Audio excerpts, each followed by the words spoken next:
Hi everyone, here's what's bothering me today. Once again, we're talking about Canadian politics, trying to do it in around 5-6 minutes, just to do real broad swath, how to get people to realize in very simple terms how the government works, how it came to be. Now let's talk about the political parties. Canada, like many other proper democracies in the world, is a multi-party democracy. It's not just two parties or, God forbid, a single party state. Thankfully, we have various different parties. So let's talk about them a little bit. First up, you do have who are basically the two main parties who only ever get elected and form power.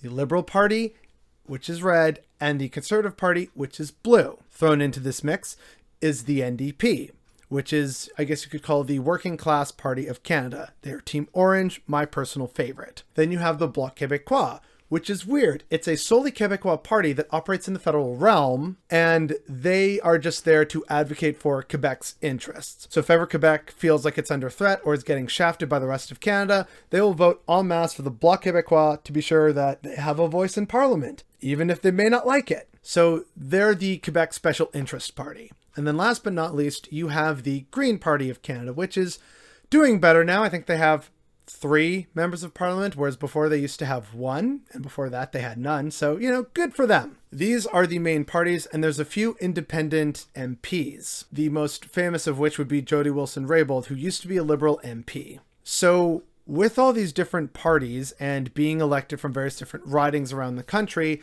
they all sit in the House of Commons and they try and, in minority governments, do power sharing agreements, work out deals, pass legislation, get some concessions here and there for policies they like or don't like. That's politics for you. That's generally how that works. What a lot of Canadians don't realize, though, is that the way they are elected is very undemocratic. So I kind of touched on this last time. Basically, using first past the post, it means you don't need a majority of people in your riding to actually pick whoever sends someone to Parliament. So even if only 50% of people vote in a riding, and then of that 50%, only 38% of that 50% voted, to give the plurality to one of the proposed party nominees, that person on a minority of political engagement gets to be elected to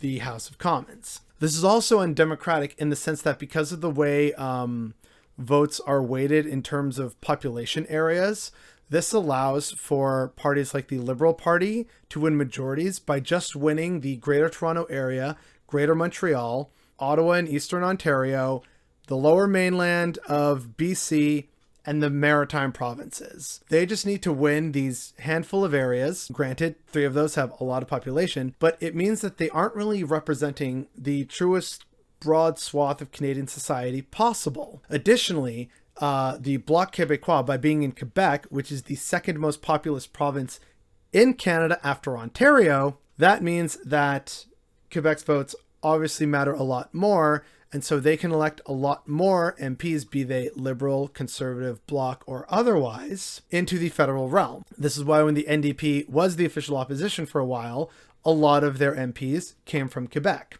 It's why the Bloc Québécois, despite in terms of the percentage of the national population that voted for them, have as many seats, if not more seats, I think, than the NDP, which in terms of broader national support enjoys much more support. This is why voting reform is actually a pretty big topic in Canada. The Liberals promised it, but they backtracked on it, and these voting problems actually affect all voters. I've touched on this in a different video. My main point about this is that while people think here in Canada we have a democracy, and ostensibly we do, it is a fundamentally flawed democracy, just in terms of the nature of how we vote. And in terms of who chooses the people who are nominated to vote, it is basically just party membership. So you would have to actually join one of the parties to participate in the nomination process for different candidates. Otherwise, you're just a average citizen like me, see what they put out there and decide if you like it or not. But in terms of actually participating, you would have to join a party. It's such a weird system to have,